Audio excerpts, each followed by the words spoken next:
बिस्मिल्लाहिर्रहमानिर्रहीम।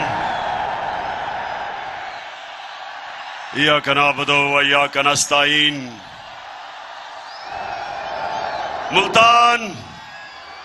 मुल्तान आपका दिल से शुक्रिया अदा करता हूं। बहुत बहुत शुक्रिया शानदार इस्तकबाल का।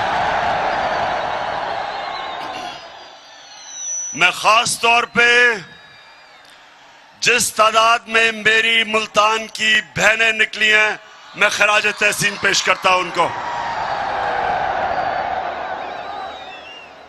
मेरे पाकिस्तानियों, कभी भी दुनिया में कोई इनकलाब कामयाब नहीं होता जब तक उस कौम के नौजवान और उस कौम की ख्वातीन इनकलाब में शिरकत नहीं करती। और ये जो इनकलाब, इंशाअल्लाह ये जो इनकलाब आ रहा है, मैं हमेशा दुआ करता था अल्लाह से कि अल्लाह एक दिन मेरी कौम को जगा दे और उसको उसमें इतनी शऊर पैदा कर दे और इतना उस कौम को बेदार कर दे कि वो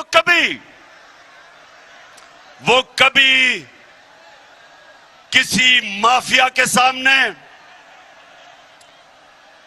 चोर और डाकुओं के सामने या किसी सुपर पावर के सामने अपना सर झुकाएं। तो अल्लाह ने मेरी दुआ पूरी कर दी इस उम्र में। मैं अपने अल्लाह का शुक्र अदा करता हूं। मैं जब यहां आ रहा था तो बार बार मुझे पैगाम आया कि इमरान खान आपकी जान खतरे में, आगे शीशा लगा लो। मैं आज अपने पाकिस्तानियों को और खास तौर पे नौजवानों को कहना चाहता हूं, मेरे नौजवानों, बड़ी गौर से आपने मेरी बात सुननी है।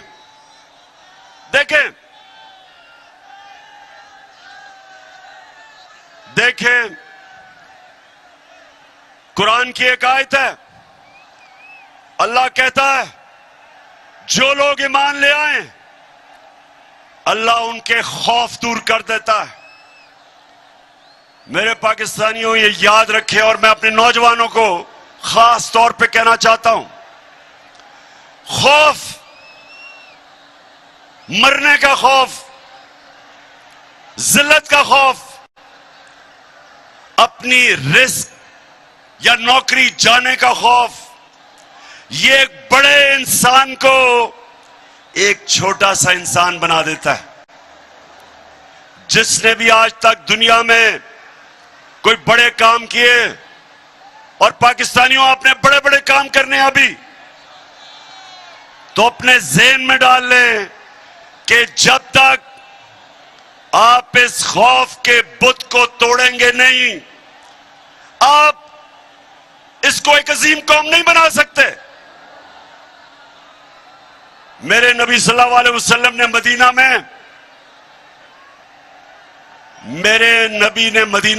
में क्या किया? लोगों को आजाद कर दिया, खौफ से आजाद कर दिया,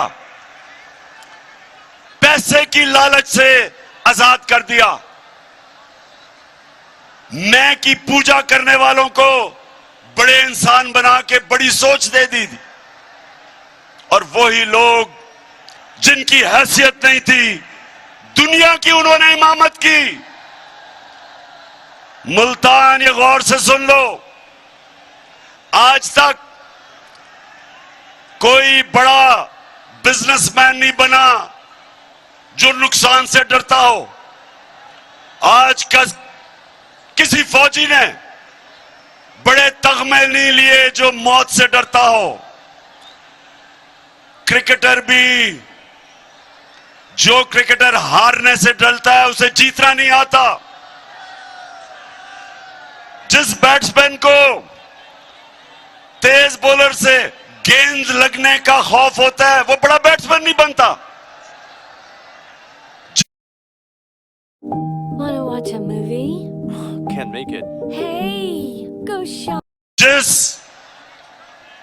दुनिया के पहले इंसान ने दुनिया के सबसे बड़े पहाड़ के ऊपर चला था, माउंट एवरेस्ट के ऊपर, जब एक एडमंड हिलरी चला था, तो उससे पहले जिन्होंने भी कोशिश की थी उस पहाड़ पे चढ़ने की, या वो मर गए थे और या वो फेल हो गए थे। तो जब पहले इंसान ने सबसे ऊंचे पहाड़ पे चढ़ा तो अपने खौफ के ऊपर काबू पाया। तो मैं आज अपनी कौम को कहना चाहता हूं कि ये जो हमें करप्ट और बुज़दिल हुक्मरानों ने खौफ दिलवाया हुआ है कि जब तक आप अमेरिका के जूते पॉलिश नहीं करेंगे आप आगे नहीं बढ़ सकते।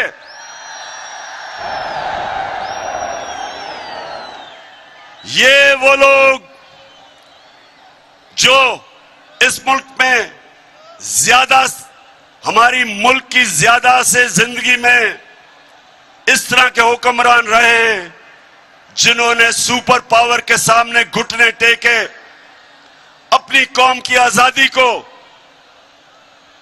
अपनी आजादी खोई, अपनी इज्जत खोई, जिल्लत मिली हमें पाकिस्तानियों को हुक्मरानों की वजह से। तो मैं आज वो पाकिस्तानी जो पाकिस्तान के साथ बड़ा हुआ था, मुझे हमेशा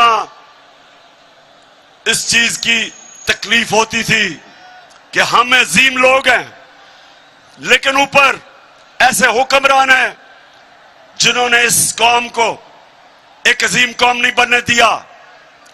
तो मैंने ये अल्लाह से कहा था कि अल्लाह जब भी मुझे मौका मिले, जब भी तू मुझे मौका देगा, सबसे पहले मैं अपनी कौम की अजमत को उठाऊंगा, उसकी इज्जत को ऊपर करूंगा, कभी अपनी कौम को किसी के सामने नहीं झुकने दूंगा।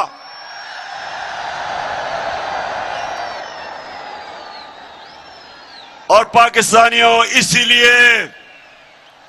इसीलिए ये साजिश की गई। साजिश की किसने? 30 साल से जो इस मुल्क को लूट रहे थे, जिनके ऊपर करप्शन के केसेस थे, जिन्होंने पूरी कोशिश की मेरे से कि मैं उनको NRO दे दूं, यानी कि जनरल मुशर्रफ की तरह उनके करप्शन केसेस खत्म कर दूं। पूरी कोशिश की, कभी लॉन्ग मार्च, हर किस्म की ब्लैकमेल, असेंबली में बुरा भला, मीडिया के ऊपर बुरा भला, जातियात, घटिया किस्म की जुबान, हर बार कि जी कल गया तो परसों गया। सिर्फ एक मकसद था इनका कि मैं इनके करप्शन के केसेस माफ कर दूं। याद रखें, जब ये दोनों 11 साल इन्होंने बारियां ली थी दोनों पार्टियों ने, तो जनरल मुशर्रफ ने जो इन्होंने करप्शन की थी अपने पहले 11 सालों में, उसने इनके सारे केस माफ कर दिए, NRO दिया। दोनों बाहर भागे हुए थे, वापस आए, और फिर 10 साल दोनों ने इस मुल्क को लूटा। हमारा मुल्क का कर्जा 4 गुना ज्यादा बढ़ा, 6,000 अरब से हमारा टोटल कर्जा 30,000 अरब पे पहुंचा। और फिर जो करप्शन के केसेस इनके दौर में बने थे, इन्होंने मेरे ऊपर पूरी मुझे ब्लैकमेल करने की कोशिश की कि मैं इनके करप्शन केस माफ करूं। तो मुल्तान, मुझे ये बताओ, जरा ये मुझे हाथ खड़ा करके बताओ कि क्या मुझे इनके करप्शन के केस माफ करने चाहिए थे? अगर मैं इनके करप्शन के केसेस माफ करता, इसका मतलब कि मैं इख्तिदार में एक नजरिए के लिए नहीं आया था, मैं इंसाफ की तहरीक चलाने नहीं आया था। इसका मतलब मैं भी कुर्सी की सियासत करने आया था। जिस तरह जनरल मुशर्रफ ने अपनी कुर्सी बचाने के लिए इनको माफ किया, तो इन्होंने फिर साजिश की। लंदन में जो भगोड़ा बैठा हुआ था,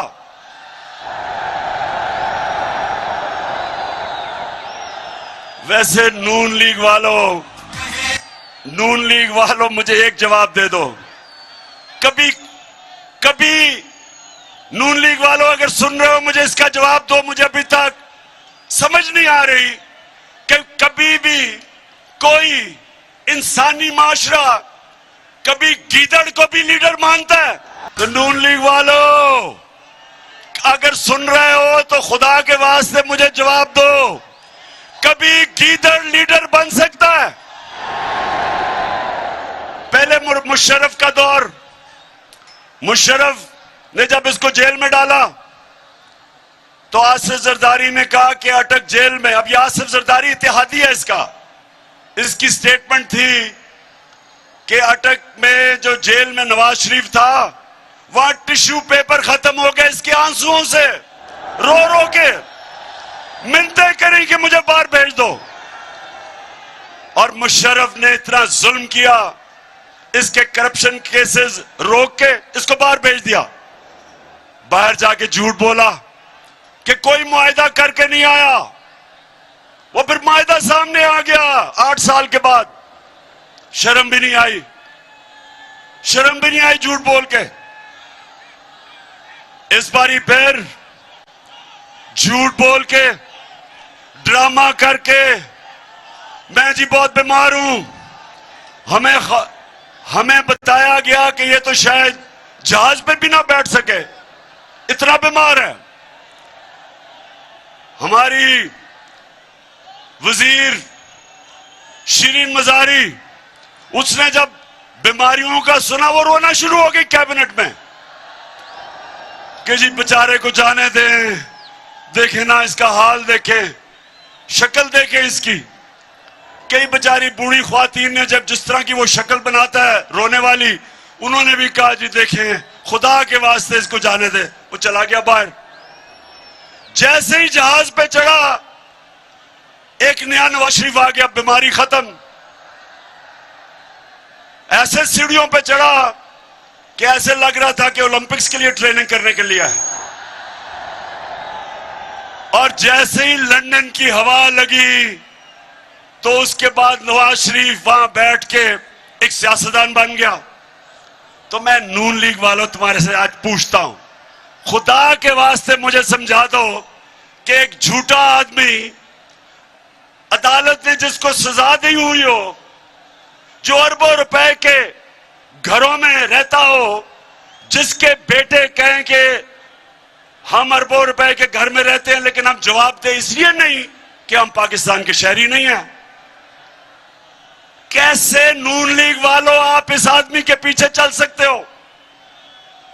कैसे चल सकते हो? और फिर यहां बैठा था छोटा भाई चेरी ब्लॉसम,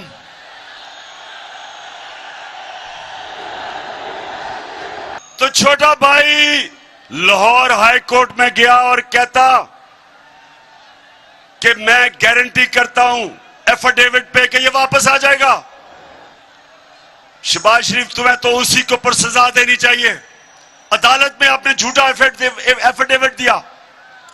फिर ये यहां बैठा, उसने उधर से साजिश की, साथ मिल गया आसिफ जरदारी, ऊपर से जो आप सब जानते हैं कौन मिला इनके साथ, और कौन?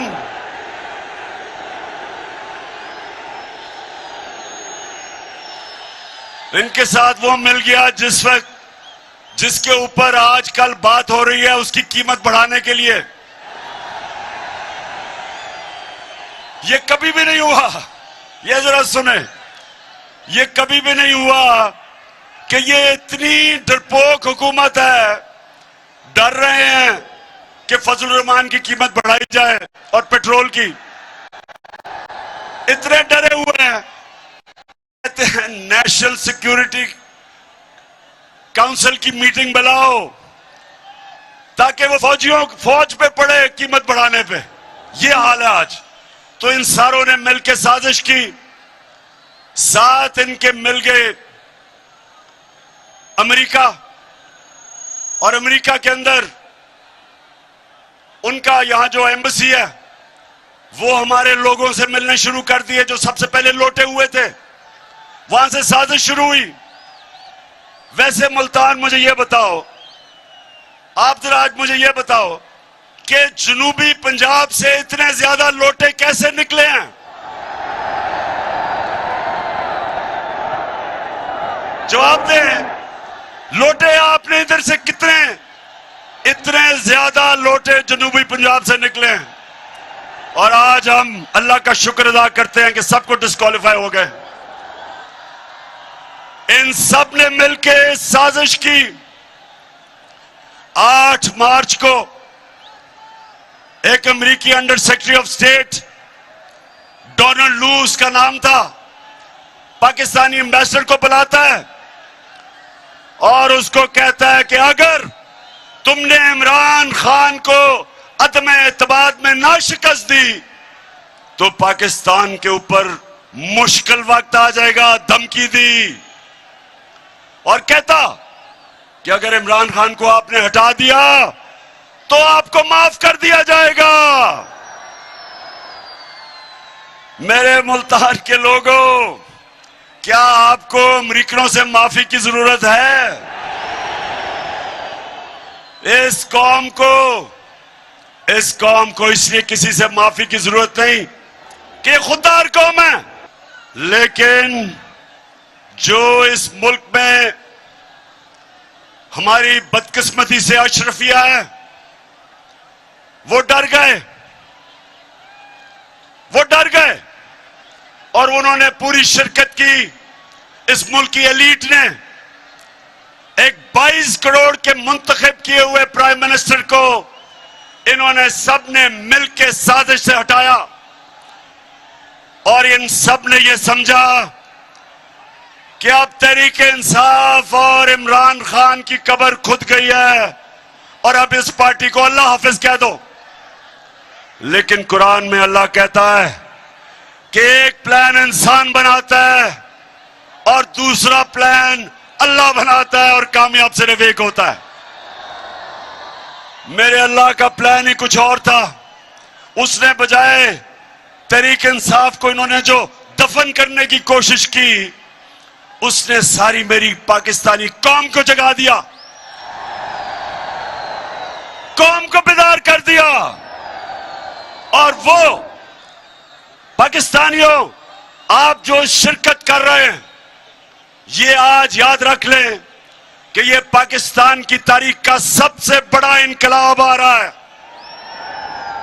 अब ये जो माफियाज बैठे हुए ऊपर 30 साल से इस मुल्क को लूट रहे थे, 30 साल से जो कब्जा करके बैठे हुए हैं, अब इनकी कब्रें खुद रही हैं। इनका अब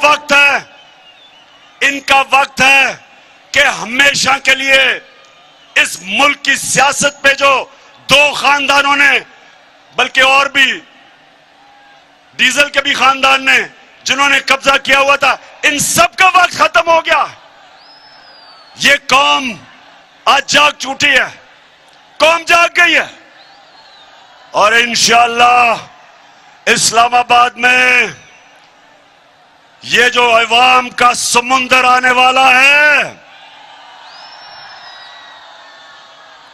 मुल्तान, आप तैयार हो इस्लामाबाद के लिए? तो मुल्तान सुने जरा हुआ क्या फिर, क्योंकि आज मेरा आखिरी जलसा है इस्लामाबाद मार्च से पहले, इसलिए मैं जरा थोड़ा आपको समझाऊं ताकि मेरी सारी कौम को समझ आए कि हुआ क्या। प्लान इन्होंने कुछ और बनाया था, अल्लाह ने कुछ और कर दिया।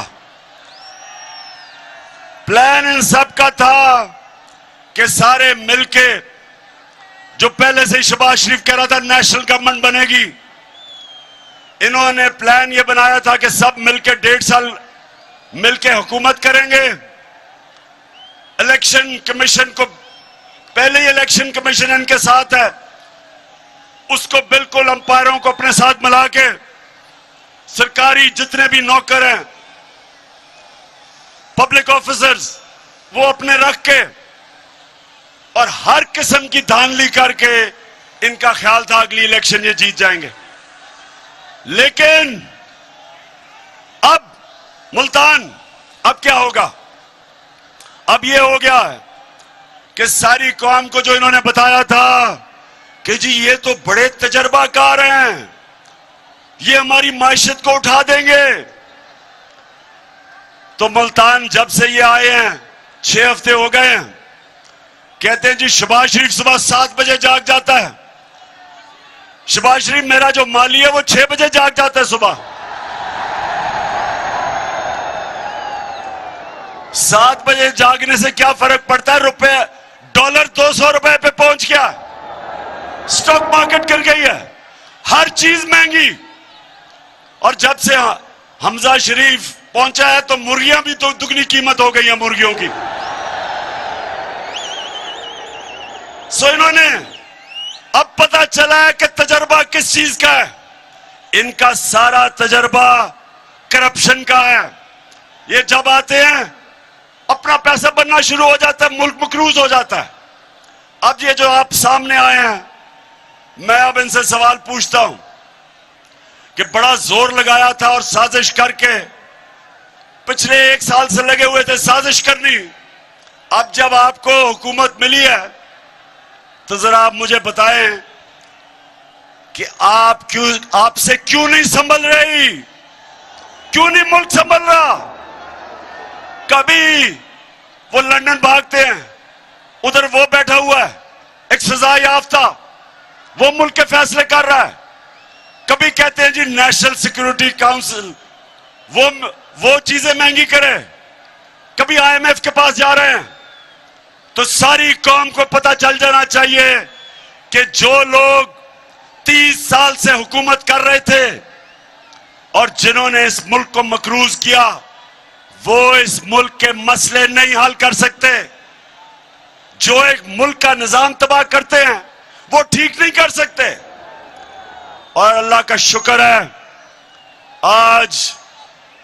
आज मुल्तान, मैं बड़े फख्र से कहता हूं कि जो हमारे 3.5 साल में हुआ, जिस तरह की माइशत की तरक्की हुई, मैं आज चैलेंज करता हूं सबको कि इनके 30 साल में कोई वक्त बता दें जो उस तरह की तरक्की हुई हो हर शोबे में।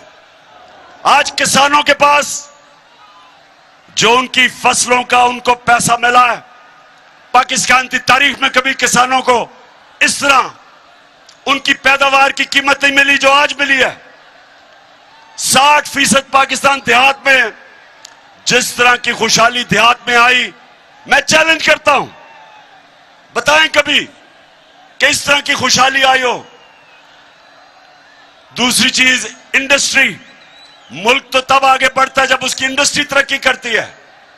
अयूब खान के दौर के बाद मैं ये भी फख्र से कहता हूं कि हमारा पिछले 2 साल पाकिस्तान की इंडस्ट्री के लिए बेहतरीन साल थे। सबसे ज्यादा ग्रोथ रेट हमारे दौर में हुई।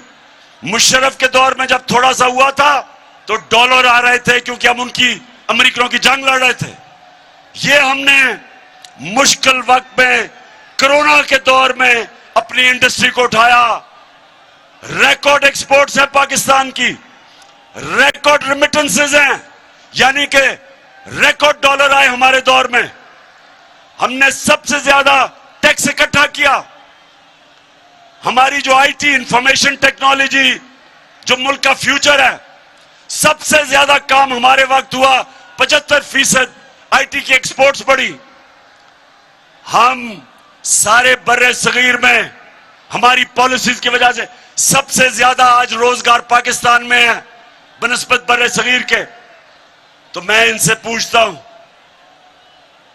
कि आपने इतना जोर लगा के साजिश करके जो गवर्नमेंट गिराई, तो आप बताएं, शुक्र है अल्लाह का कि मुवाजना हो रहा है हमारे दौर और इनके दौर का। और अगर मुझे अपने मुल्क की फिक्र ना हो मुल्तान, अगर मुझे अपने मुल्क की आज फिक्र ना हो तो मैं तो चाहूंगा ये और चले, चंद महीने इनको और चलने दो ताकि सारी कौम के सामने ये इनकी असल शक्ल नजर आए कि सिवाय करप्शन के इन्होंने आज तक किया ही कुछ नहीं है। जितनी देर चलेंगे ये जलील होंगे और जिन्होंने साजिश करके इनको लेके आए वो भी साथ जलील होंगे।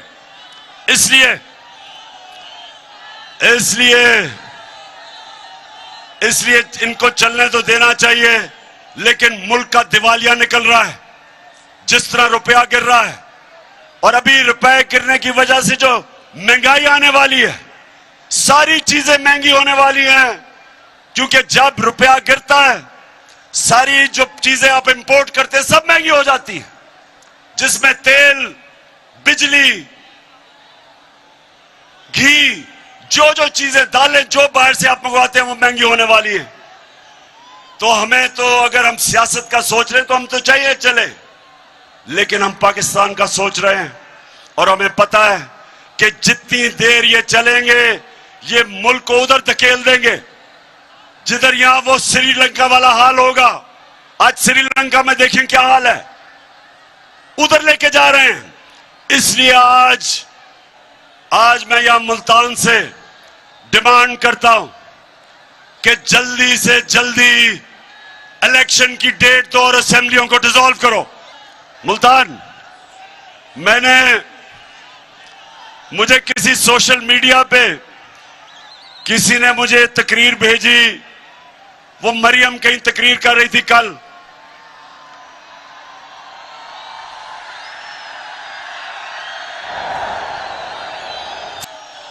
अब उस तकरीर जो मुझे भेजी सोशल मीडिया पे, उसमें उसने इतनी दफा और इस जज्बे से और इस जुनून से मेरा नाम लिया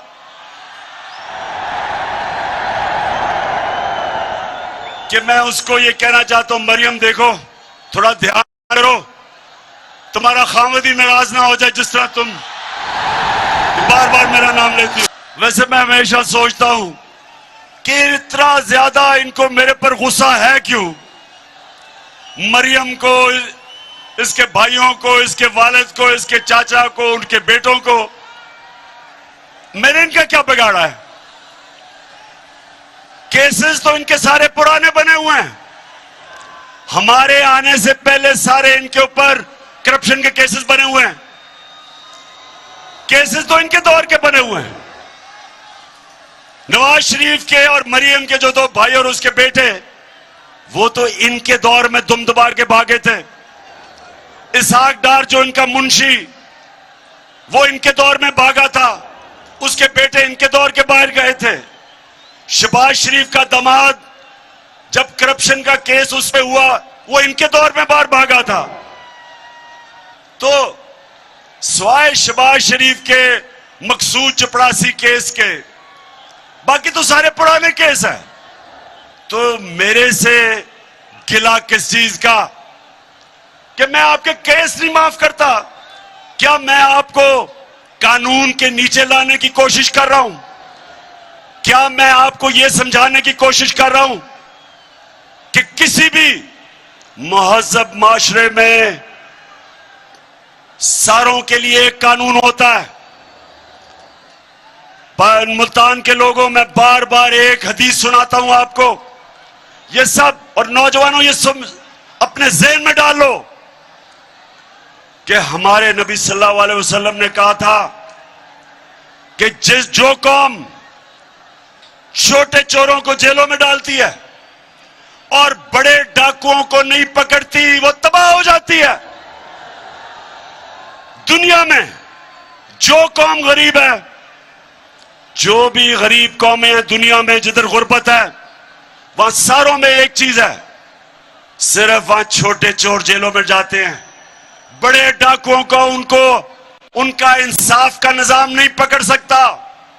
आज तक हमारा अलमिया ये है कि हमारे मुल्क में बड़े बड़े डाकू ईवानों में चले जाते हैं और बेचारे छोटे चोर जेल में जाते हैं। जब मैं जनरल मुशर्रफ के दौर में अपनी आजाद अदलिया के लिए जब मैं तहरीक में शामिल हुआ और मुझे जेल में डाला, 8 दिन मैंने जेल में गुजारे। यकीन करो मेरे मुल्तान के शहरियों, वहां कोई मुझे ताकतवर डाकू नहीं नजर आया, सिर्फ बेचारे छोटे छोटे चोर नजर आए। जिसको 6 महीने रहना चाहिए था जेल में, वो 6 साल जेल में रह रहा था। और जब मैं नेशनल असेंबली में जाता था तो मुझे बड़े बड़े मुजरिम नजर आते थे, वहां डाकू नजर आते थे। और यह वजह है कि एक स्विट्जरलैंड जैसा मुल्क जिसके पास कोई वसाइल नहीं है, दुनिया का अमीर तरीन मुल्क है, क्योंकि उस स्विट्जरलैंड की खासियत यह कि ताकतवर से ताकतवर डाकू, उनका इंसाफ का निजाम उनको जेलों में डालता है और तब ये एक माशरा ऊपर जाता है। मेरे नबी ने कहा था कि मेरी बेटी भी अगर जुर्म करेगी उसको सजा मिलेगी, कानून से ऊपर कोई नहीं। ये हमारा अलमिया है कि सोचे कि शहबाज शरीफ और इसके बेटे को सजा होनी थी। 24 अरब रुपए के FIA के केसेस, 16 अरब रुपए नौकरों के नाम पे, 16 अरब रुपया, 1 अरब में 100 करोड़ रुपया, 16 अरब रुपए नौकरों के नाम पे लिया। एक मकसूद चपड़ासी जिसकी 15,000 रुपया तनख्वाह, 4.25 अरब रुपया उसके अकाउंट में आता है और वो पकड़ा जाना था, उसको सजा होनी थी। जब सजा होनी थी तो तभी जिन्होंने साजिश की उन्होंने पकड़ के उसको मुल्क का वजीर आजम बना दिया और वो छोटे को पंजाब का चीफ मिनिस्टर बना दिया। अब मुझे ये बता, मुल्तान के लोगों, मुझे ये बताओ कि क्या अल्लाह की बरकत उस मुल्क पे आ सकती है जिसमें बेचारे गरीब लोग, बेरोजगारी है, महंगाई है, बच्चे भूखे हैं, वो बेचारे मोटरसाइकिल चोरी करता है, साइकिल करता है, भैंस करता है, वो तो जेल में चला जाता है। तो जो अरबों रुपया मुल्क का चोरी करता है, अरबों रुपया चोरी करता है, उसको मुल्क का प्राइम मिनिस्टर और उसके बेटे को चीफ मिनिस्टर, वो मुल्क का कोई मुस्तकबिल नहीं है। इसलिए मैं आपके पास आया हूं, इसलिए आपने इस्लामाबाद निकलना है मेरे साथ, इसलिए हमने इनको शिकस्त देनी है ताकि हम अपने मुल्क को उठाएं, इस कौम को वो मुकाम दें जो इसको मिलना चाहिए था। तो मुल्तान के लोगों, आज मेरी आखिरी जलसा है। इस्लामाबाद हकीकी आजादी मार्च से पहले मैं आज आप सबको तैयार करने आया हूं कि अगर हमारी कौम अब नहीं निकलेगी तो 2 गुलामियां करेंगे हम। एक गुलामी अमेरिका की, क्योंकि ये अमेरिका के गुलाम हैं। दूसरी गुलामी डाकुओं की, जो ये 30 साल से मुल्क को लूट रहे हैं। इसलिए फिर से मुझे बताएं कि आप तैयार हैं? बताएं तैयार हैं? तो मैं मुल्तान, मुझे पता है गर्मी है और मुल्तान में तो अल्लाह का गर्मी का खास ही करम है, लेकिन जब इनकलाब आता है तो ना गर्मी, ना सर्दी, ना बारिश। इंसान जब अपने मुल्क की आजादी के लिए खड़ा होता है फिर वो अपनी जान पे खेलता है। और अगर मुझे गर्मी नहीं लगती मेरी उम्र में, तो आप तो सब मेरे से छोटे हैं।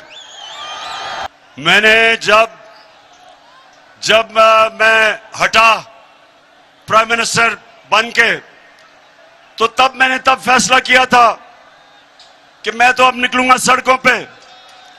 और मैंने सोचा था कि चाहे मुझे अकेला भी निकलना पड़े तो मैं निकलूंगा,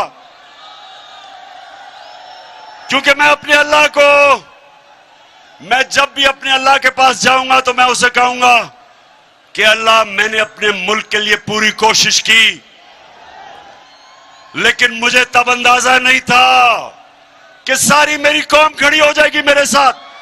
मुझे यह भी अंदाजा नहीं था कि इस मुल्क की हमारी बाशऊर और दलेर ख्वातीन वो भी निकलाएंगी। और मुझे ये भी अंदाजा नहीं था कि हमारे स्कूल के बच्चे भी तैयार हो जाएंगे। और फिर हर शोबे से, हर जगह से मुझे मेरी कौम के लोगों ने कहा कि हम तुम्हारे साथ निकलेंगे। पुलिस वालों ने, उन्होंने कहा जी हमारी ड्यूटी है लेकिन फिक्र ना करें, हमारे घर वाले सारे आ रहे हैं। सिविल सर्विस सबसे डरपोक होते हैं, वैसे सबसे बुज़दिल ब्यूरोक्रेसी होती है। उन्होंने भी कह दिया कि हमारी फैमिली आपके साथ आ रही है। और हमारे फौजी उधर भी, वैसे ही पिंडी पास है, वहां से तो वही तैयार हुए हैं फैमिलीज आने के लिए।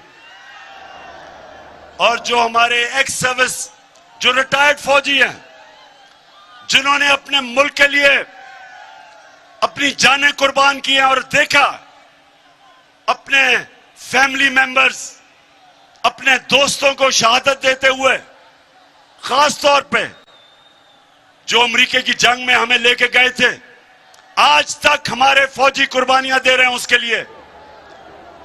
तो जिनको खास एहसास है और जिनको पता है कि आजादी कितनी जरूरी है कौम के लिए, गुलाम कौम की कोई कदर नहीं करता, सिर्फ आजाद कौम की इज्जत होती है। तो जो है हमारे रिटायर्ड फौजी, वो भी सारे तैयार हैं, वो भी आ रहे हैं।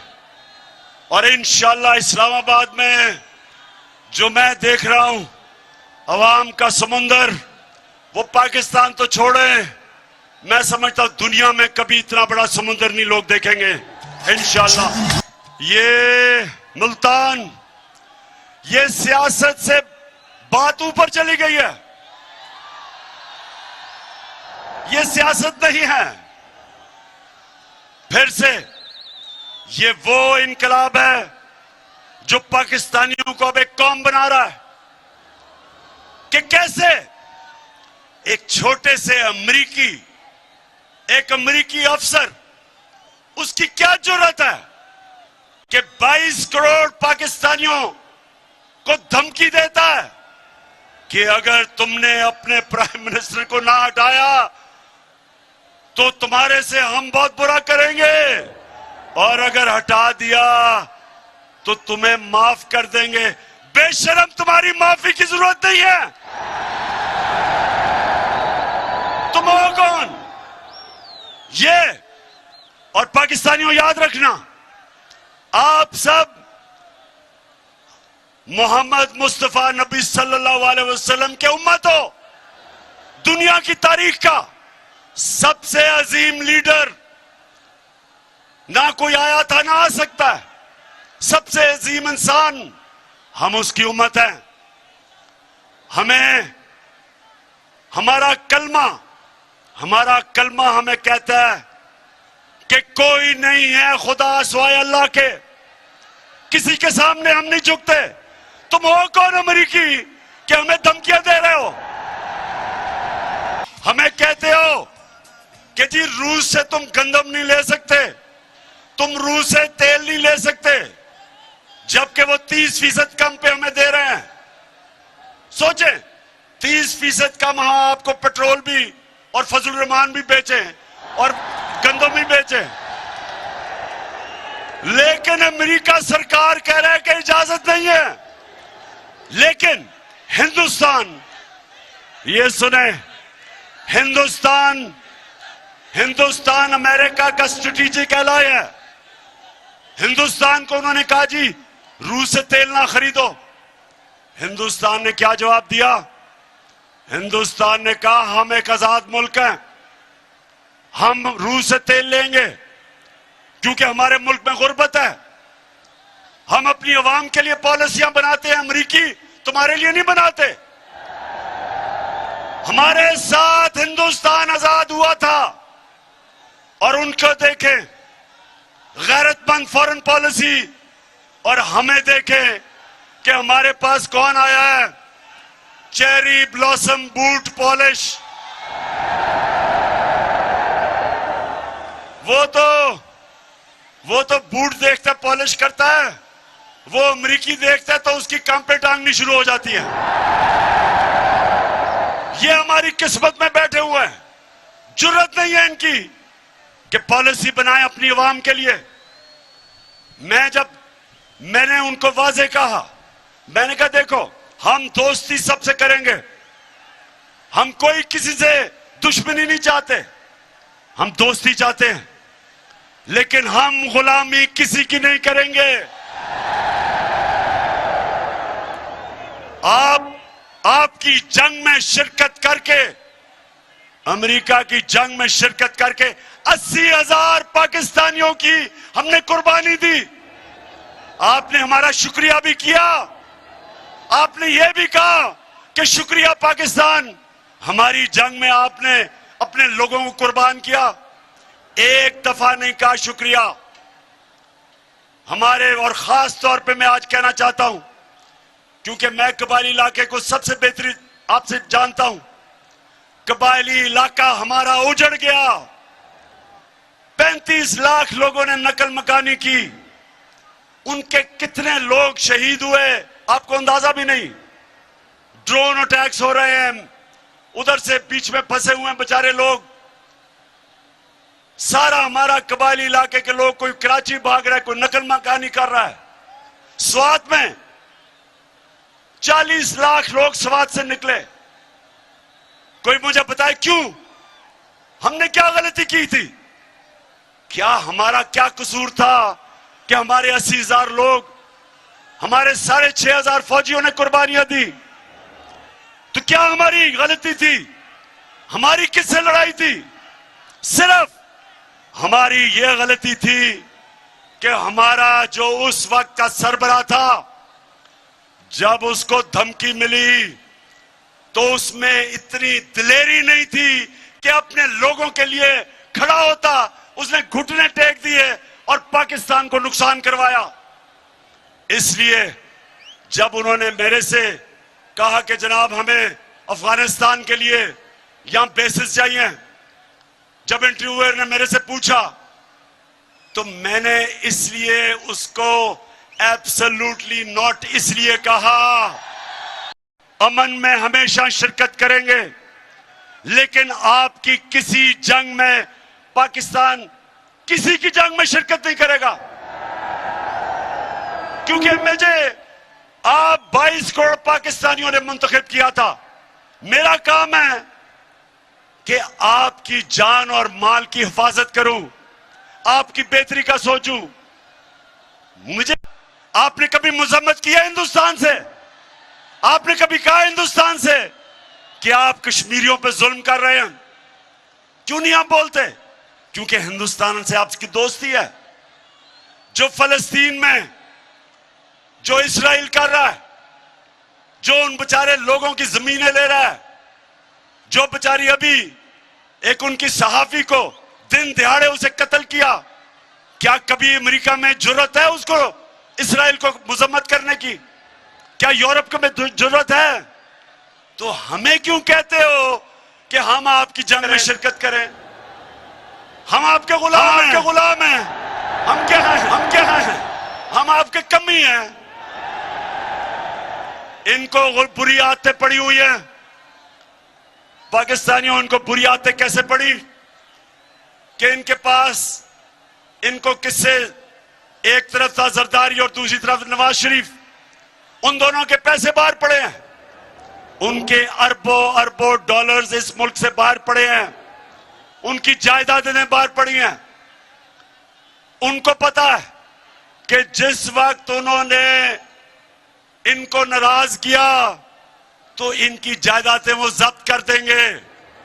जिस तरह आज वो रूसियों की जायदादें और पैसा जब्त कर रहे हैं, डरे हुए हैं। ये पैसे की पूजा करने वाले, ये पैसे के गुलाम, उसकी वजह से ये उनके गुलाम हैं। 400 ड्रोन अटैक हुए पाकिस्तान में। पाकिस्तानियों ये याद रखो, ये दुनिया की तारीख में इसकी कोई और मिसाल नहीं मिलती कि जंग अमरीकियों के लिए लड़ रहे हैं और वो पाकिस्तान के ऊपर ड्रोन अटैक कर रहे हैं। 400 ड्रोन अटैक नवाज शरीफ और जरदारी के दौर में। एक दफा इन दोनों बेशर्मों ने एक दफा मजम्मत नहीं की, एक दफा इनमें जुर्रत नहीं थी उनको कहने के लिए कि क्या आप अपने मुल्क में दहशतगर्दों के ऊपर ड्रोन अटैक करेंगे? क्या आप किसी और यूरोपियन मुल्क में ड्रोन अटैक करेंगे? क्या इनमें यह जुर्रत थी बरतानिया से पूछने के लिए कि इस मुल्क का सबसे बड़ा दहशतगर्द अल्ताफ हुसैन लंदन में रहता है, अगर हम उसके ऊपर ड्रोन अटैक करें इजाजत देंगे? नहीं देंगे। वो कहेंगे हमारी अदालतों में आओ, साबित करो कि ये वाकई दहशतगर्द है। जब तक आप नहीं करोगे अदालतों में तो हम आपको कुछ इजाजत नहीं देंगे, हम बल्कि उसको जेल में भी नहीं डालेंगे। तो हमारे मुल्क में 400 ड्रोन अटैक, जब ऊपर से बॉम्ब फटता था 4000 मील दूर बैठ के कंप्यूटर के ऊपर बटन दबता था और हमारे कबाली इलाके में लोग मर जाते थे। कभी किसी ने पूछा कि क्या वाकई नीचे दहशतगर्द थे? अपने मुल्क में तो कहते हो अदालतों में जाओ, हमारे मुल्क में खुद ही फैसला करते हो कौन दहशतगर्द है, खुद ही कत्ल कर देते हो। सारे इंसानी हकूक के खिलाफ, इंटरनेशनल लॉ के खिलाफ, हर किस्म कानून के खिलाफ आप हमारे लोगों को कत्ल कर रहे थे। और दो मुल्क के सरबराह एक दफा इनके मुंह से यह नहीं निकला कि जी ये आप अगर और दुनिया में किसी मुल्क में नहीं करते तो हमारे मुल्क में क्यों कर रहे हो? हम तो आपकी जंग लड़ रहे हैं। और जो लोग मरते थे ड्रोन अटैक्स पे, वो पाकिस्तानी फौज पे बदला लेते थे, हमारे पे लेते थे। इसलिए मेरे पाकिस्तानियों, हमने इन चोरों को और अमेरिकन के गुलामों को इस मुल्क की किसी सूरत इस मुल्क के सरबराह नहीं रहने देना। अच्छा जी, अब मैंने फैसला करना है कि किस दिन आपको मैंने इस्लामाबाद बुलाना है।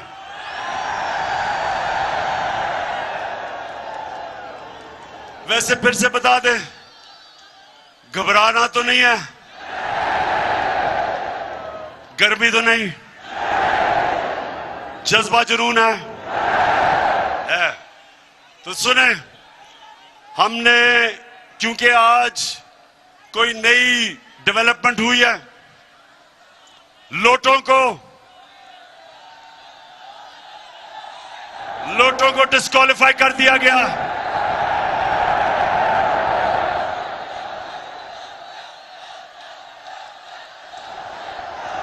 लिहाजा मैंने इतवार को पेशावर में अब अपनी कोर कमेटी को बुलाया है। और आपको भी बता दूं, फैसला अब हमने करना है 25 और 29 मई के बीच में।